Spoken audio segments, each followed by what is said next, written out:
Ladies and gentlemen, boys and girls, welcome back to the Scharf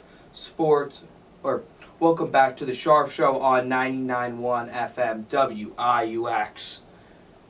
Wow, what a Super Bowl! What a week for sports! It was a fantastic week. Some ups and downs, twists and turns. We had a big college football week. We had a big NBA week, NHL, and of course, what we're going to start with today, and that is, just hit the mic by accident. Did not want to do that, but we're okay. Kansas City Chiefs, they win the Super Bowl. Patrick Mahomes gets his second Super Bowl and Super Bowl MVP. They beat the Philadelphia Eagles 38-35. Mahomes on the day was 21 of 27, 182 yards, and 3 touchdowns. Now you might say, 182 yards, how the heck did he win Super Bowl MVP? Because it wasn't because he threw for a lot of yards. It was because when he threw for yards, how he got first downs, how he got completions. And he didn't just do it with his arm, he did it with his legs. He also had 6 carries for 44 yards. And this was a game that really, to me, it kind of presented what I thought was going to happen. I thought it was going to be a shootout, and I thought the shootout favored Kansas City.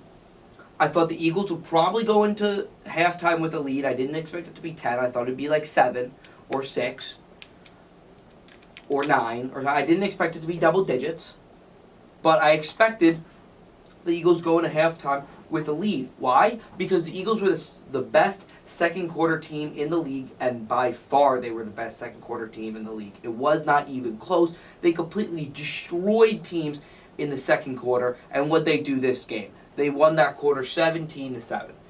They got 2 touchdowns. They had the A.J. Brown touchdown, which Trent McDuffie got turned around and really should have been able to make a play, but stopped and couldn't find the ball, instead of just keep him running with A.J. Brown. That was a poor mistake by McDuffie. Great throw by Jalen Hurts, though. And then you had one of the Jalen Hurts rushing touchdowns, in which he had not 1, not 2, but 3 rushing touchdowns for Jalen Hurts. It's insane. That is insane. He was their rushing attack, basically. He had 15 carries, 70 yards, and 3 touchdowns. In the air, he was 27 of 38 for 304 yards and a touchdown. So like I said, though, they come out, the Eagles, and they win the half. They had a huge second quarter, and then they kind of slowed down the rest of the game. Kansas City caught up with them, had a great fourth quarter, took the lead, and that was the Eagles did come back and tie it, but in the end, the Chiefs win the Super Bowl. We can get to the call in a second in the fourth quarter on the holding on Bradbury, but overall, from the Chiefs' perspective, this was the formula to win the game. Obviously, you wish you had a little more time of possession in the first half, as they were getting killed in that department, but I had a feeling they were going to be down at half, and it was just keep chugging away, and that's exactly what they did. And special teams came up huge in the fourth quarter. Defense came up huge in the fourth quarter. And ultimately, this gives the Chiefs their second Super Bowl for Patrick Mahomes, second Super Bowl MVP for Patrick Mahomes, second Super Bowl for Travis Kelce, who has solidified himself, I think, as a top 3 tight end all time. And you could argue the greatest tight end of all time, I think, with Gronk and Tony Gonzalez. But then, another big thing for Kansas City, which has gone overlooked, really, is their offensive line. They shut down this Eagles pass rush, which nobody, and I mean nobody, has been able to do so far this year.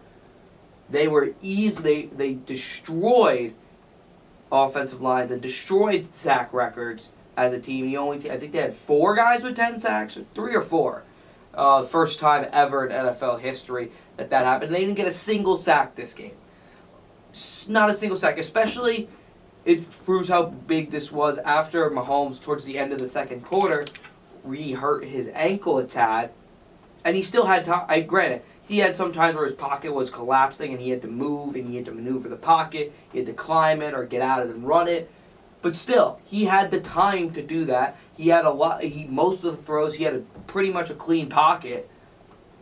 That's all. It was perfect. You would not have expected that coming into this game. I didn't expect it. I thought they'd get a decent amount of pressure. And this Chiefs offensive line stepped up huge and stepped up in a huge way.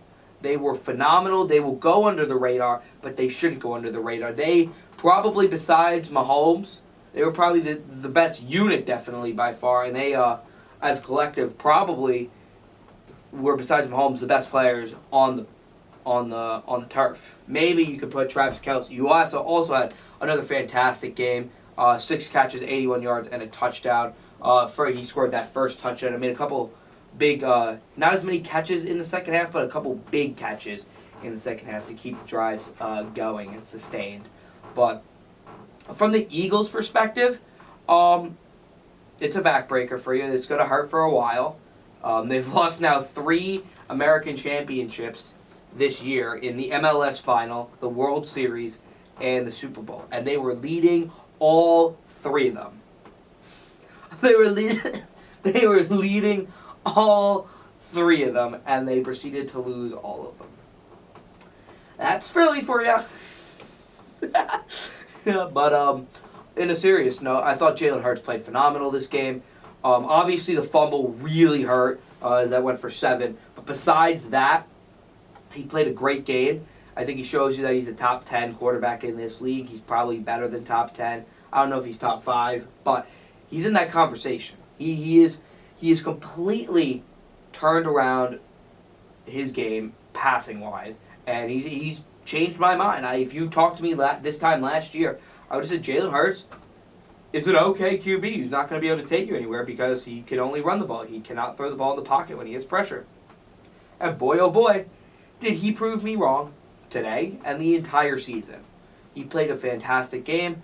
He kept Philadelphia in it, and you can't put really almost anything of this game on Jalen Hurts. In this game, to me, if you're going to look for somebody to blame, there's 2 people you blame. Or there's really a couple people you blame. First of all, it's Jonathan Gannon, the defensive coordinator for the Eagles. If I'm the Eagles, if Arizona wants to make him the head coach, I am so happy. Get him out the door. I don't know why Arizona would sign him as their head coach, because he got the doors blown off him today. This defense was so good, talent-wise, that it was hard for them not to be an elite defense. So I don't put that much on Gannon. But when defense just looks unprepared, like they were, with guys just being open everywhere, it's a problem, and especially when you're getting out-coached as well. For example, both touchdowns in the fourth quarter for the Chiefs. On second down, they had a man come in motion across the line, or not across the line of scrimmage, but like horizontally.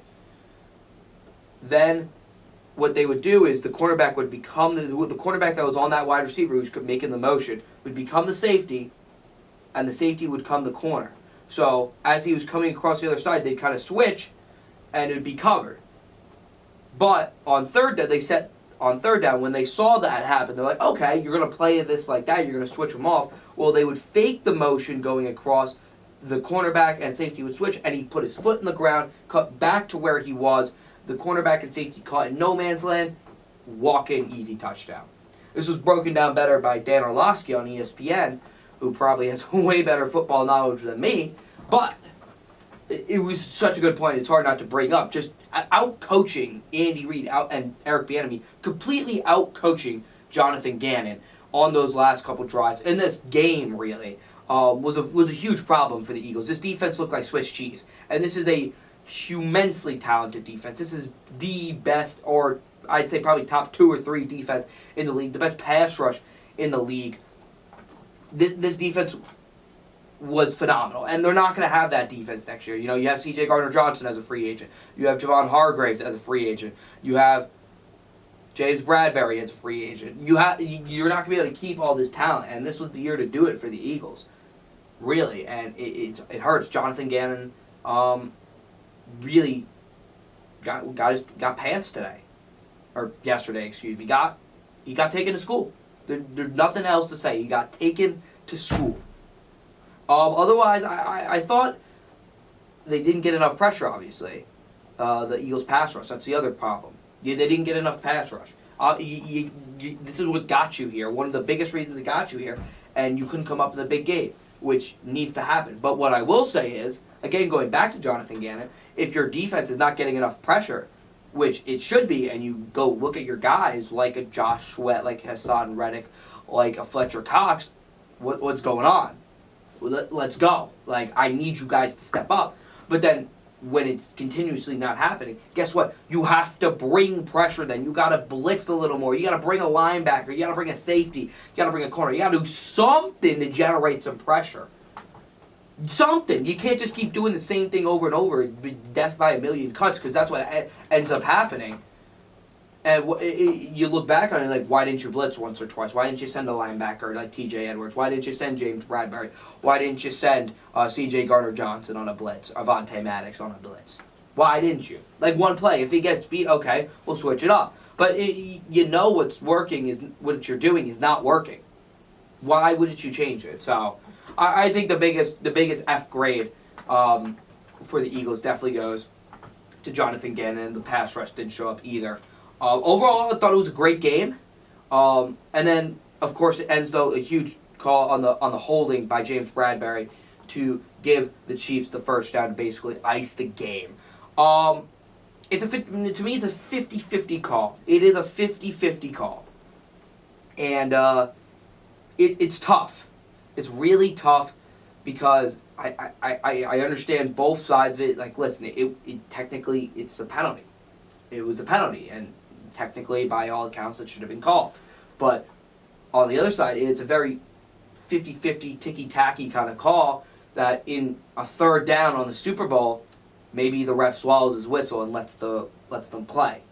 It's something that you can see both sides of it, and it's tough because I think I would probably stand with whatever the refs called. I understand, like, if I was an Eagles fan, I would be pissed. If I was a Chiefs fan, I'd be pretty happy. And if it was the other way around, if I was a Chiefs fan and they didn't call it, I'd be pissed. So it's kind of one of those calls that you're kind of... It's a lose-lose scenario, in my opinion. Is it as egregious as, like, the pass interference against the Saints? Absolutely not. Absolutely not. So I don't think the Eagles can use that as an excuse, but it just leaves a sour taste in your mouth, in my opinion, for what was a fantastic game. A fantastic game, a fantastic Super Bowl halftime performance by Rihanna. I thought it was very good. Looked like a Super Smash Bros. Stadium, really, with all the different levels of elevation that people were standing on. But overall, great Super Bowl that just ended with a sour taste in your mouth, really. But overall, this Super Bowl 57, I'd say it was a success. Good Super Bowl. Good Super Bowl. All right, last point. I forgot to make this point. The NFL, before we go on a break, NFL has to fix the field, though. Too many guys are slipping. Stop painting the dang field. Just make it. You can make it look nice and make it usable as well. All right.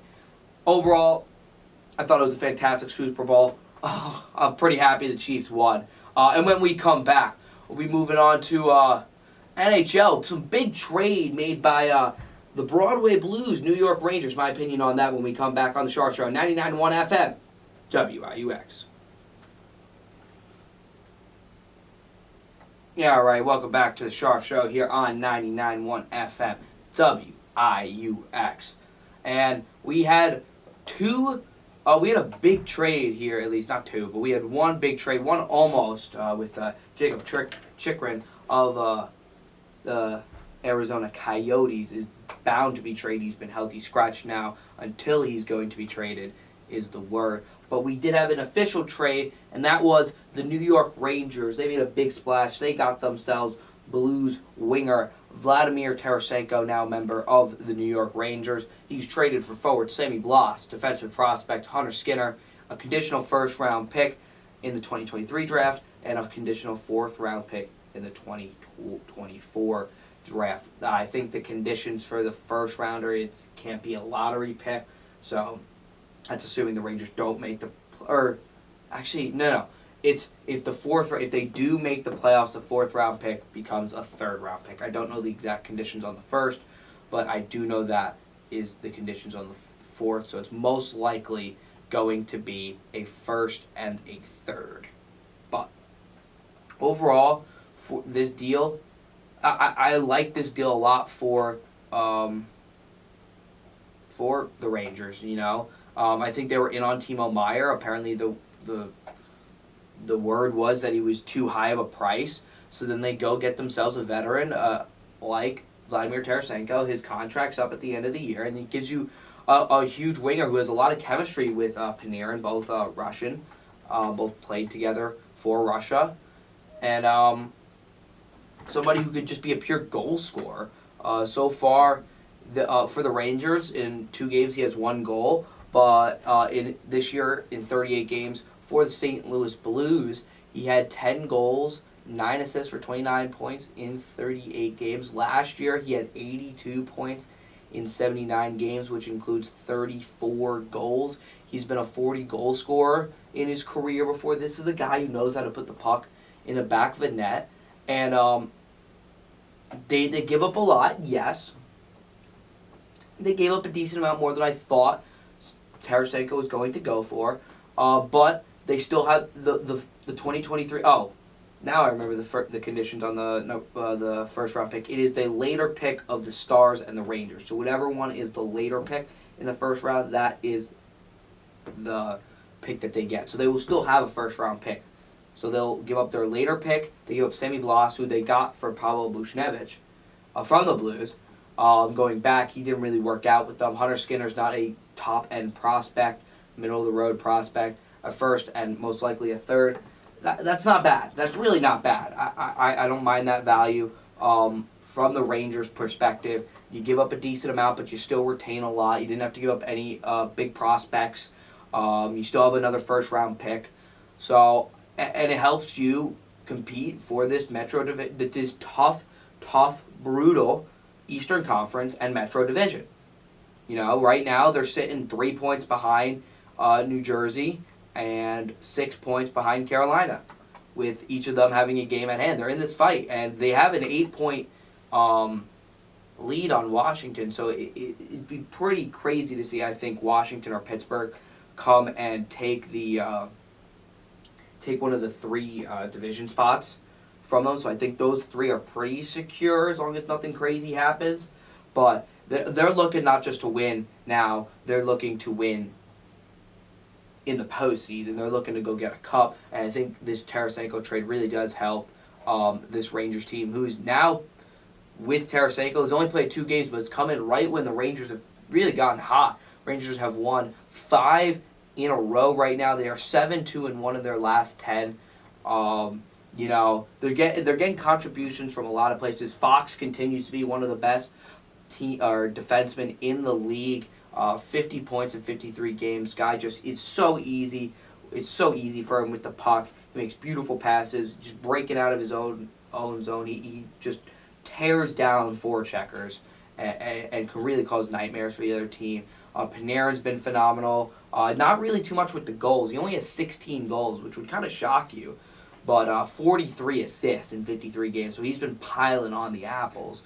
The goal scorer has been Mika Zibanejad, who has 27 goals and 28 assists, 55 points in 53 games. Chris Kreider, who most people knew was going to take a step back. It wasn't realistic for him to put up the numbers he did last year. Still having a decent season. 36 points in 50 games with 21 goals and 15 assists. Trocheck has been a great addition. He has 39 points in 53 games. You're looking for them if they want to can seriously make a cup run. Obviously, Tarasenko's going to have to fit right in, but I think you're going to need to see more from Capo and Lafreniere. They have spurts where they look good, and then they have spurts where they go quiet. Lafreniere in 52 games has 26 points, 8 goals, 18 assists. Capo Kakko in 53 games has 11 goals, 17 assists for 28 points. But the other reason besides the top-end guys like I've named, of course, is the reigning Vezina-winning trophy Igor Shesterkin. Hasn't had a year like he did last year, but is still playing very well. It's hard to play like he did last year. He had an unreal season last year. This year, still having a good season at 38 games, 23, 8 and 7, 2.48 goals against average with a 9.16 save percentage. Again, not a world beater, not a Vezina Trophy numbers, but still playing very well. And you know how good Igor Shesterkin is. So when he gets into the postseason, when he's in big games, he's gonna make the big saves for the Rangers. And this is a team that is looking to do some damage when it comes to April and May and postseason hockey. And I think adding Tarasenko to this core of Fox and Shesterkin and Panarin and Zibanejad makes them a very dangerous team. And if they do play my Devils in the first round, Battle of the Hudson, it's going to be a bloodbath. It's going to be an absolute bloodbath. This entire Eastern Conference is going to be an absolute bloodbath because if you look, what's crazy about the NHL is the top 6 teams in points are all in the Eastern Conference. If if you put them all the teams 1 to 16, Dallas, who's the best team in the Western Conference, would be 7th in the points percentage and points, tied for 7th or at least with or tied for 5th with Tampa Bay and the Rangers, but they both each have a higher points percentage, giving them the edge. So it's wild. It's going to be a bloodbath because right now, what you're looking at from points perspective for like matchups in the playoffs, right now you're seeing Boston play Pittsburgh, which is not gonna. That's gonna be destruction for. I think Boston would kill them.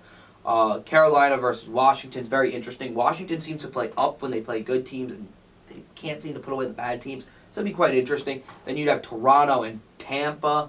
That'd be an absolute amazing series.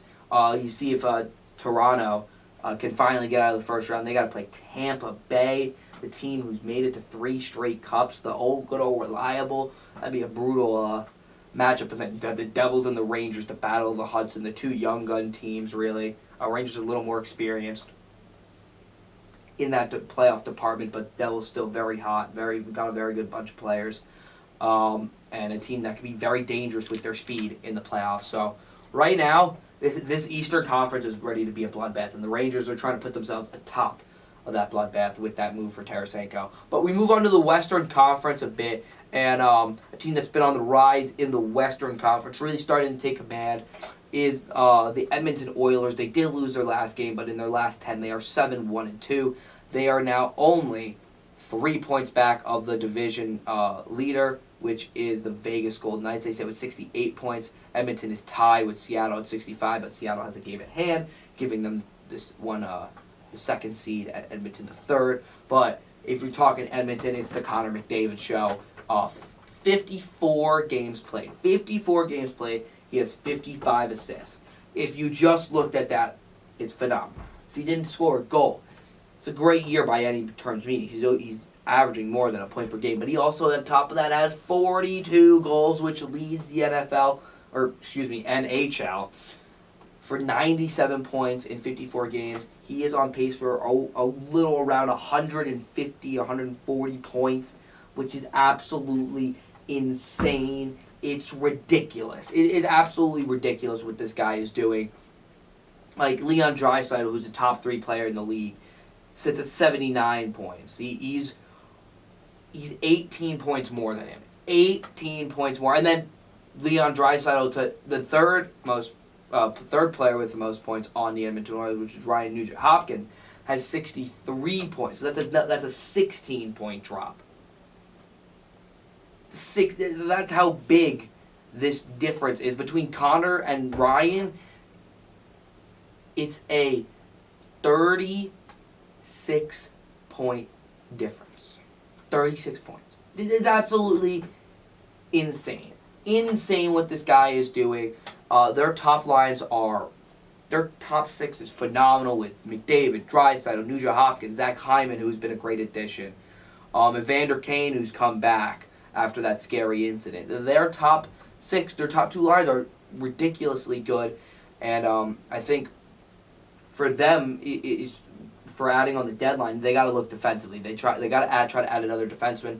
Tyson Barrie, Darnell Nurse, Evan Bouchard have been very good this year. Brett Kulak's been all right.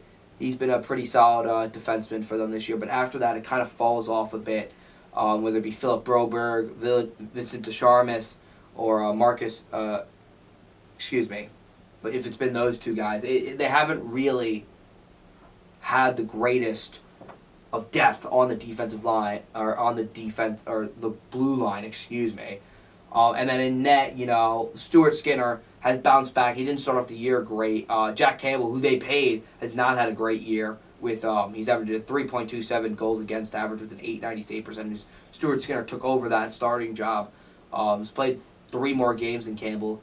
Sits at a 2.95 goals against average with a 9.13 save percentage. Pretty solid numbers for Stuart Skinner. Brett, I don't know if the Stuart Skinner is somebody you can rely on in the postseason. So that's going to be a big question for Edmonton. But this is a team that you can't take lightly just because of one player or 2 players. That's McDavid and Draisaitl. You saw what they did last year. You saw what McDavid did last year, averaging almost 2 to 3 points per game in the postseason last year. This is a team that, while they might not have the best depth, they have the best player on the planet. They have 2 of the top 5 players in the planet. And you can never count them out of any game just because what they can do and how they can change a game. So while it's good, they need to definitely add a defenseman and look to bolster the depth if they really want to make a cup run. This is a team that you don't want to look forward to playing to. And this is a team, Edmonton, that will ultimately end up winning the Pacific. I do think they end up winning the Pacific. I think it'll probably be them, then Vegas, then Seattle. And then you have the Kings with a wild card spot. But this is a dangerous team that I don't think anybody really wants to see. All right, when we come back, well, we had a big NBA trades, and it wasn't just because it was just regular day. It was the NBA trade deadline over this past week, and oh my God, did my Nets make a move. Kevin Durant, no longer part of the Nets. We'll get to all that on when we return on the Scharf Show. 99.1 FM, WIUX. All right, welcome back to the Scharf Show here on 99.1 FM, WIUX. Kevin Durant. He is no longer a part of my Brooklyn Nets. That's right. He was traded to the Phoenix Suns in a kind of a 4-team deal that evolved later. So ultimately, the Suns would receive Kevin Durant and T.J. Warren. The Bucks would receive Jay Crowder. The Pacers received George Hill, Serge Ibaka, Jordan Nwora, 3 second-round picks in cash. And the Nets received Mikal Bridges, Cam Johnson, Juan Pablo Valle, 2023 first, 2025 first, 2027 first from Phoenix, 2028 pick swap from Phoenix, a 2028 second-round pick from Milwaukee, a 2028 first-round pick from Phoenix, and a 2029 second-round pick from Milwaukee. So a lot they got for giving up Kevin Durant and T.J. Warren. They got a lot. Was it enough? And do I like this trade? Here, I would have loved to see them run it with Kevin Durant in one last postseason. I would have loved to seen what we could have tried to do with this team in just one more run at it. I don't think the Nets would have won the NBA title, but you never know. But I would have just loved to seen it try one more time with Kevin Durant. And then with Kyrie being traded already, if you needed to trade him, you trade him. So I would have loved to seen it one more chance. But I don't think they got terrible value. I would have loved... It's tough because those first-round picks, hopefully Durant and Chris Paul are retired or gone by that point, so they only have Devin Booker. So maybe they're looking at a lottery pick, or Booker leaves at that point, and they're looking at being in the lottery because they're all unprotected. So it's tough because now you have a lot of decent pieces still. You have Cam Thomas, who I think, again, is a budding star. I think he's going to be a huge player in this league. Nick Claxton is a top 10 to 15 center in this league. He's been awesome. Now you got Mikal Bridges, who's one of the best defenders at the small forward. He can score the bucket or the ball pretty well at the NBA level. Or he's not an all-star maybe, but he's close to it. And Mikal Bridges, Cam Johnson's a very good player. So I would have liked to see maybe you would have loved to get Ayton and maybe flip Ayton, but or or maybe another first round pick or something like that. But it's tough. It is tough because it's tough when you trade a player like Kevin Durant. You're usually not on the winning side for at least a little while. And this team, I still think it's what sucks is they have their pick this year, but they're not probably going to make they're still going to make the playoffs because they're just that far. Their record's already that decent enough to make the playoffs. They'll probably fall to like the play-in maybe, but this team's championship aspirations have gone down the hole. So it questions what this is going to look like. Overall, I don't think it was a terrible deal. Just assets-wise, I think the Nets did all right. It just hurts. From the Suns' perspective, I mean, you get Kevin Durant. And your team's now set up to win a championship. You do this every day of the week. You also get T.J. Warren, who's a nice piece. I mean, A+ for them. I mean, you probably wish you could have given up a little less, but it doesn't matter. You got Kevin Durant. You didn't completely overpay. You didn't give up 10 first-round picks. You do this deal every day of the week if you were the Phoenix Suns. So, overall, I'd probably give the Nets like a B+. Like, they got decent value, but still, like, it hurts. When you give it up Durant, you're no way getting an A. So, B+. For the Suns, it's an A+. Because you're automatically getting Kevin Durant. From the Bucks' perspective, they gave up a lot. They gave up 5 second-round picks for Jay Crowder. That's a lot. I didn't really understand that. I know Jay Crowder's a nice piece, but 5 second-round picks? That's a lot. I don't know. From the Pacers' perspective, I mean, I like what the Pacers did. They gave up Juan Pablo Valle, and then they got George Hill, Serge Ibaka, Jordan Nwora, and 3 second-round picks, who I don't know if they'll release Hill or Ibaka, but ultimately you get the second-round picks, and I think that's great value for them as well. Then, moving on to the Clippers. They traded for Mason Plumlee. They gave up Reggie Jackson and a 2028 second-round pick. The Hornets are going to waive Reggie Jackson. Overall, I love this trade for the Clippers. And I think they needed another big man.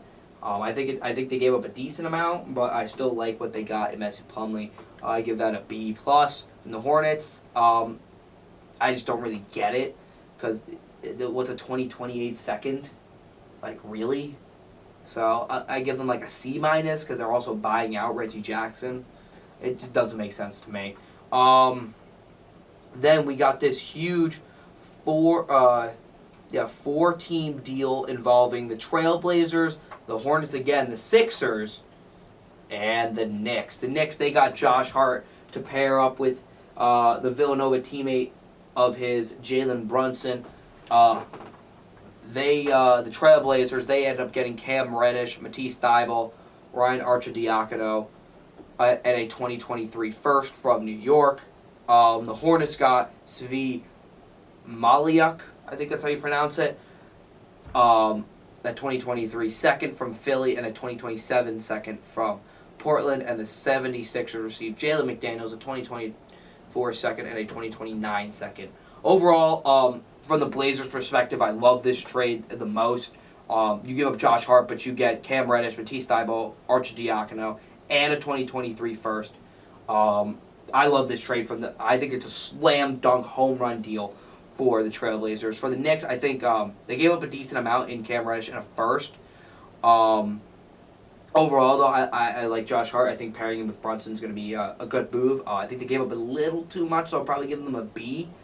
From the Sixers, I liked Thybulle on this team. I liked him as a defensive kind of guy. I don't really understand why they gave up on Thybulle, why they had to give up on Thybulle. So I kind of give it like a B-. Like, this is a team I think you try to get better. I don't think you got better, really, with this deal. And the Hornets, getting 2 second-round picks and a player, it's a B. I mean, it's nothing amazing, but it's nothing spectacular. But, you're just adding to the well of picks to get a future darts shot at getting maybe a good player.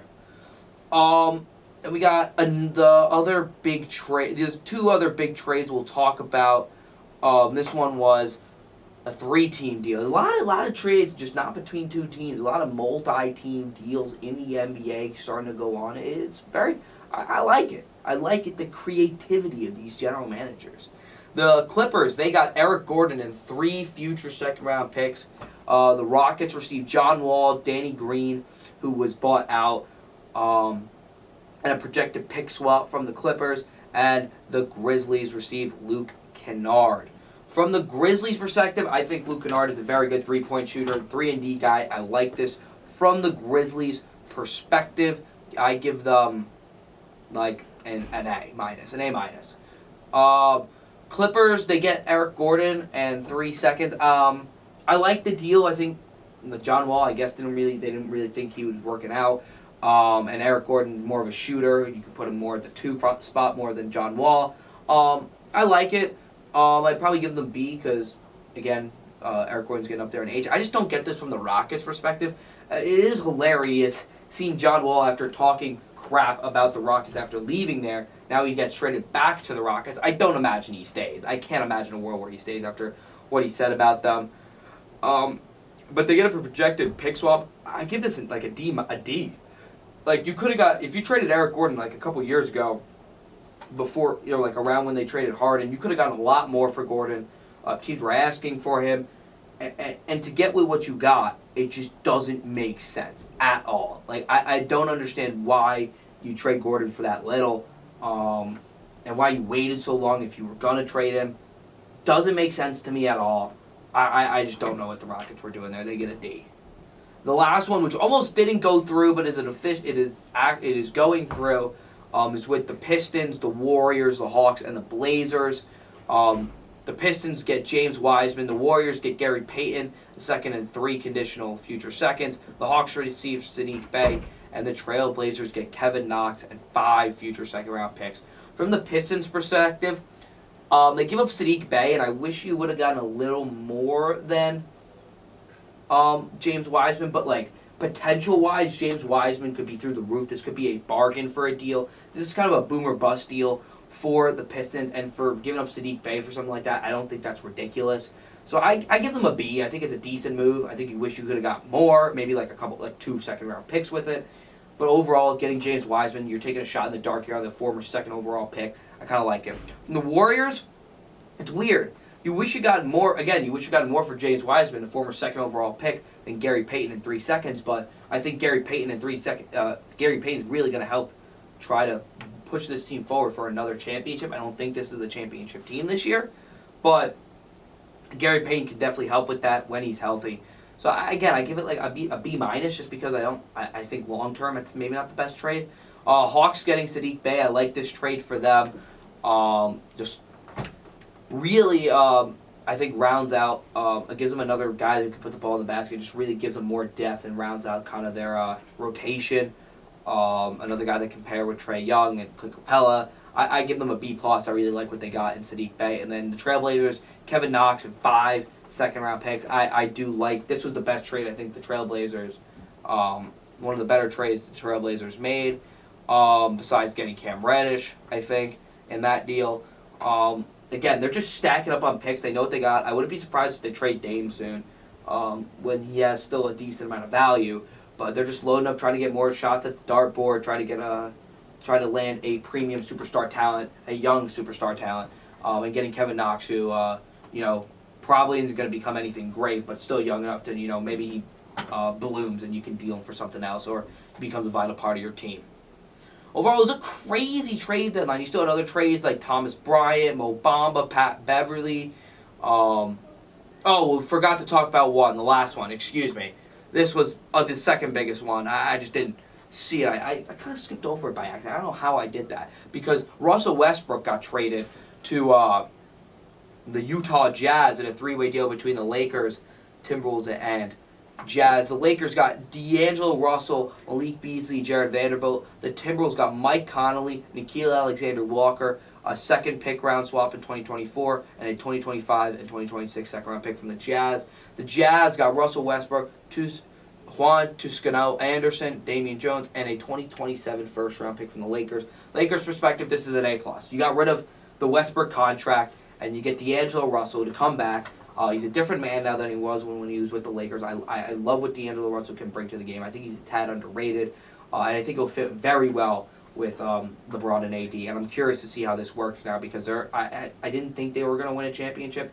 I still don't think they will, but it makes the Lakers an interesting team now.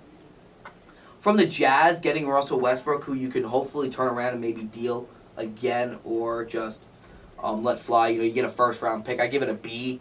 You got the first round pick. You're not really winning anything, and you only had to really give up Mike Conley. Nothing too crazy. I just give for the Timberwolves. I give this a D plus. Like I understand giving up D'Angelo Russell for Mike Conley when I like the Russell Towns combo. I know they probably could have used somebody else really big with them, but Mike Conley's not that guy. He's getting older. I don't understand it. They didn't get any first round picks. I just don't understand this trade from the Timberwolves' perspective. All right, well, we'll take a short break here after talking about all these NBA trades. When we come back, well, IU basketball's been having a great couple of weeks, and that did not stop last week because they got 2 big wins. We'll talk about it here on the Scharf Show, 99.1 FM, WIUX. All right, welcome back to the Scharf Show. A little 30-second break intermission for you there. But Indiana, they have moved up the AP poll from 18 to 14 this week. They now sit 14, like I just said, in the country. Moving on up again. This is a team that has continued to get better and better, continued to show dominance, and is proven to some that they're looking to finish second in the Big Ten regular season this year, with this past week getting 2 big wins, one at home versus Rutgers, one on the road versus Michigan. We'll go over the Rutgers one first, as it happens first.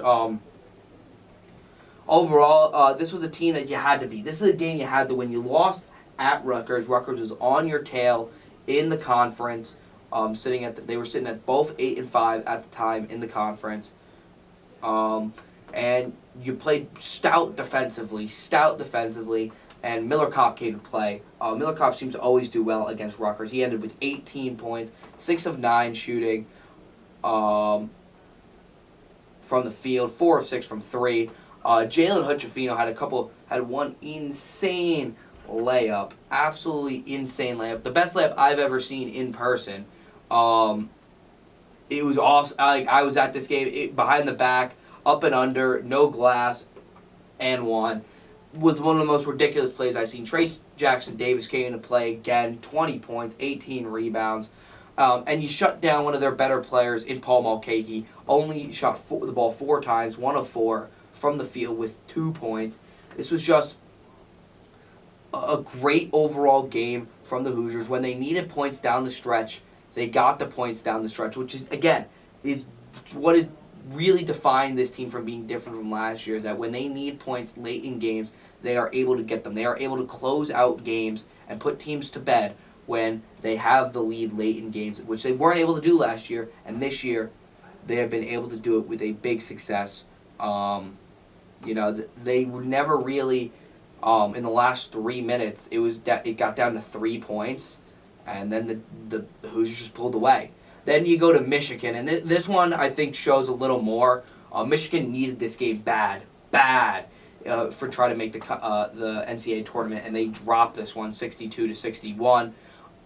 They led for almost all of this game, Michigan. They played a good game in this game. The Hoosiers did not, I think, play that great on offense, besides Hood-Schifino and Jackson-Davis, who both had a fantastic game. Hood-Schifino with 21 points, 8 of 15 from the field, 4 of 4 from the line, 1 of 3 from 3. Jackson-Davis with 28 points, 11 boards, 11 of 23 from the field. And nobody else went for more than 4 points on this Hoosiers team. Geronimo with 4, Kopp with 3, Galloway with 4, and Renault with 2. So, again, this is a game that probably Indiana didn't deserve to win. They played well defensively, but offensively they didn't play that great, besides their 2 best players. But when they needed to make plays down the stretch, when they needed their defense to come up big, they shut Michigan down. They did not, on their last 8 possessions, Michigan did not score a field goal, which is huge. They held them on the last play of the game. Trey Galloway with a great defensive play in the last play of the game, and it just shows different. It shows the difference between last year to this year on how you can close out games. It just makes such a huge difference in a team. Those last 2-3 minutes on winning or losing, it makes a team go from maybe a 7 seed, an 8 seed, to a 4 or 5 seed, and maybe even better for this Hoosiers team the way they're playing. I think they'll probably be better. Hopefully, they're better than a 4 seed. But it just shows to you how deep this team is, how much they're willing to win, how they know how to win now. And yeah, it was a gutsy performance. Really, this is what these are games that good teams don't win. This is games that great teams win, where you're not supposed to win. You didn't really come to play offensively, and you buckle up defensively. Your 2 best players came to play, and they put you on your back, and you ultimately sneak out of Ann Arbor with a W. And now, moving into the next 2 games, you got Rutgers and Northwestern and Illinois coming up. Northwestern is going to be on Wednesday. They've been ridiculously hot as of late. They've won, I believe, their past 3 games in a row, which their most recent one being on Sunday against Purdue. They beat OSU and Wisconsin in their last 3 games. They are now tied with you in conference play at second and 9-5. This is a huge game at Northwestern, in which you can really pull away, Indiana can really pull away and secure themselves as the second team in the Big Ten, and really hopefully just give themselves a better chance at going far in the Big Ten tournament. And then later on Saturday, you have Illinois, who's again in fourth place in the conference at 8-5. Both teams are not ranked, but are probably top 30. So this is again probably a quad 1 and a quad 2, or a quad 1 and quad 2 game, or 2 quad 1 games. Illinois won 4 of their last 5, lost to Iowa, but beat Rutgers, beat Nebraska, beat Wisconsin, beat OSU. This is a good team. You beat them at their place. You got to come back and you got to show out. These are games. If you want to be a top seed in the NCAA tournament, you want to be the second best team in the Big Ten. You want to compete for Big Ten titles. You want to compete and go far in the tournament, be a late tournament team. These are games you have to win. You have to win. You have to separate yourself from the pack, and hopefully TJD, Jalen Hood-Schifino, and these boys, and Mike Woodson can do that. But that'll do it for this week show.